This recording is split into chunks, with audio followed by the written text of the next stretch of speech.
Hi guys, good morning. So dito ako sa Valle Village ngayon. So yun, may kukunin ako na snow blower. So hindi kasya dun sa minivan. So magre-rent ako sa U-Haul ng pickup truck.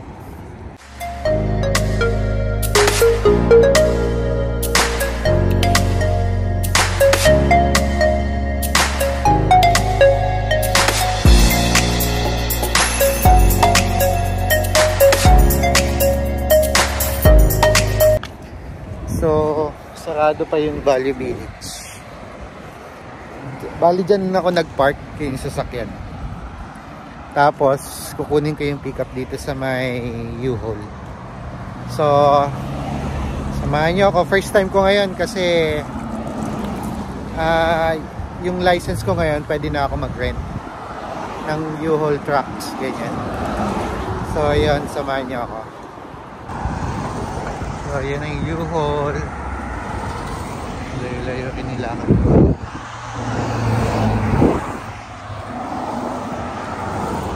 So, nasa U-Haul. Kumuha ng pickup. Ford, Lincoln. Yan.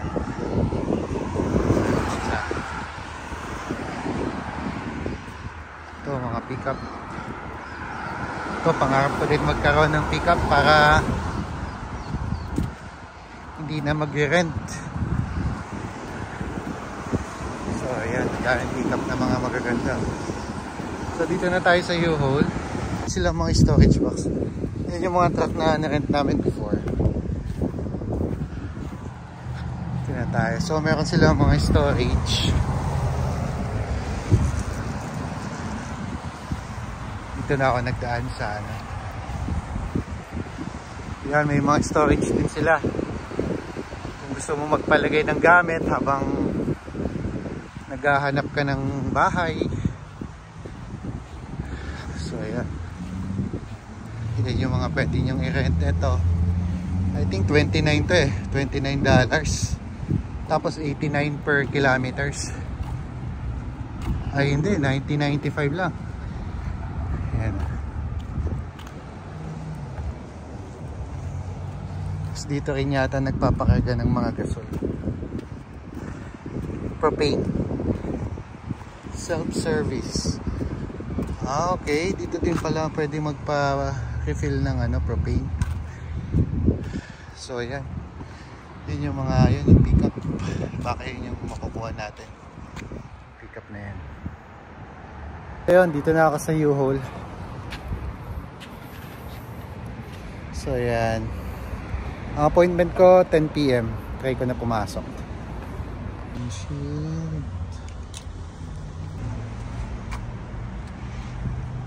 So mirror windshield. Nice.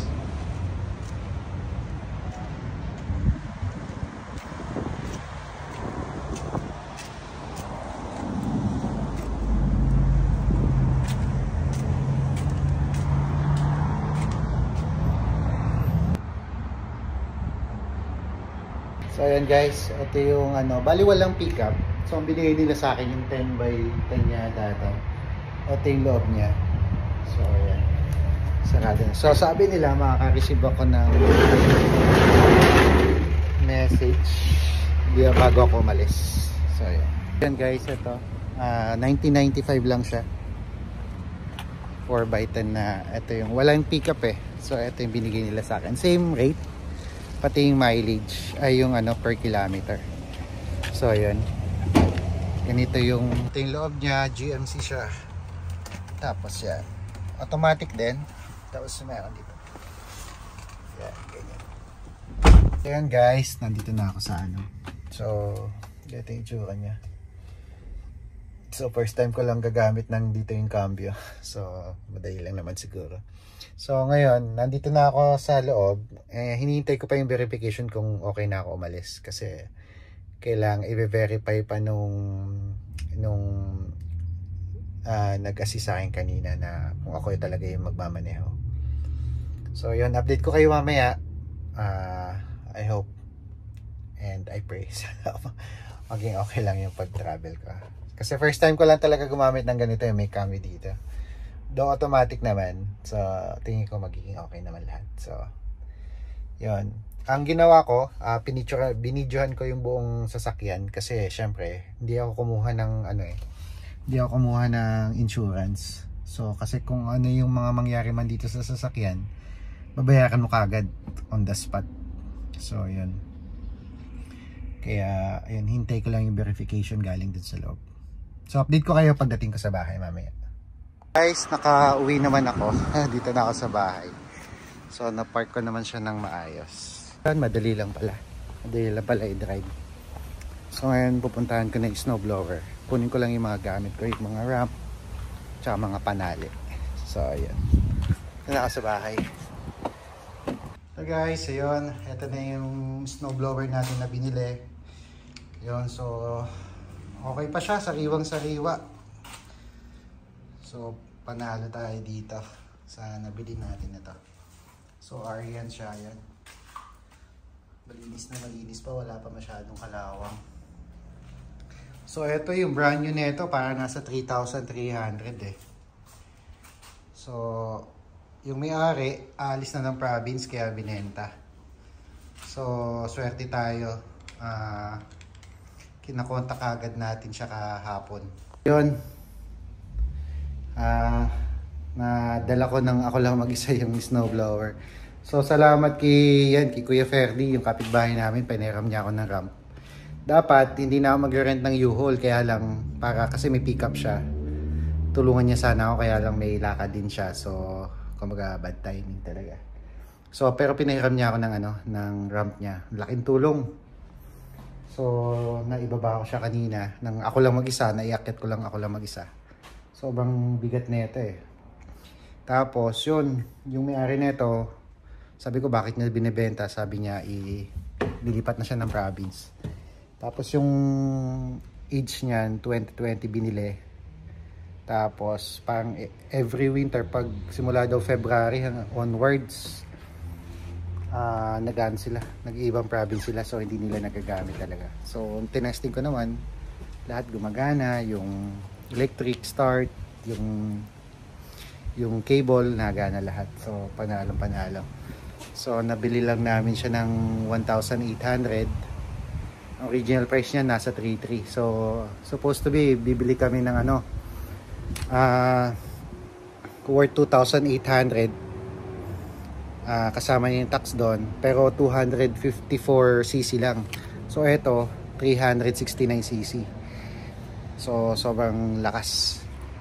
So ayun, hindi na tayo problema sa winter. So yun na, babalik ko na yung yung sasakyan, yung U-Haul. Tapos kasi yung sasakyan na yung sasakyan natin na iwan dun sa Valley Village. So yun. So, yun lang. Salamat sa mamaya update ko ulit kayo mamaya pagbalik ko dito sa So, ito yung U-Haul na nirent natin. Ayos, panalo. Ito, pwede ito gamitin pag yung mga mag-move kayo, yung mga single bed, ganyan. So, ayan.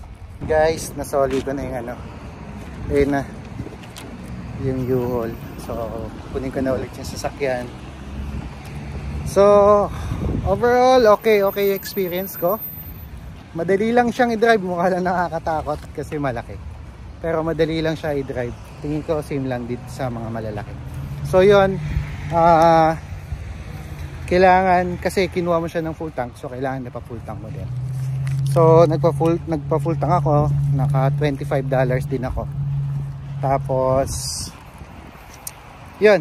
Okay naman. Wala naman naging problema. So, yun. Kahapon binili natin yung snowblower. Tapos, kanina naglinis ako ng garage namin para malagay ko ng maayos yung snowblower. Tapos, may tinanggal akong konti dun. Tinanggal ko na yung table dun sa garage kasi hindi ko naman nagagamit. So, ngayon kakain muna ako tsaka yung mga bata ng pansit canton. So, yan. Tayong pansit canton, Indomie, paborito ng mga bata. So yun. Bata nandyan. Mga bata. Where's Zachary? Wow. Are you hungry? Pancit Canton. Yun. So, dito muna tayo. So, yun. Linis muna ako. Ito na siya. Ay, lumabo. Ayan. So, dati may table dito. Ngayon, tinanggal ko na siya para maisagad ko to. Kasi, pag nandito yung dati, nandito yung snowblower, hindi mabuksan yung kabilang side ng sasakyan. Kasi yung mga bike. Nagwalis tayo. Yung mga gulong, before, nandun yun. Ayan yan, inakyat ko siya dito. Tapos yung sa kasama namin, nilagay ko siya dyan. So, medyo hindi pa rin maayos. So, pag ano. Tapos, ayan, open na natin yung garage door. Yung meron kaming ilaw dito sa may labas. So, parang hindi na siya gumagana. So, naisip ko, bali, ito siya, tinapon ko na. Ito siya, tinanggal ko na, mahirap tanggalin kasi nangalawang na. So, ang naisip ko, lagyan ko na lang siya ng ano, pinalitan ko, tapos ginawa ko siya ng camera. So, ayan. Kita pa. So, nakatutok yan dyan sa labas. Tapos dito, sa paligid.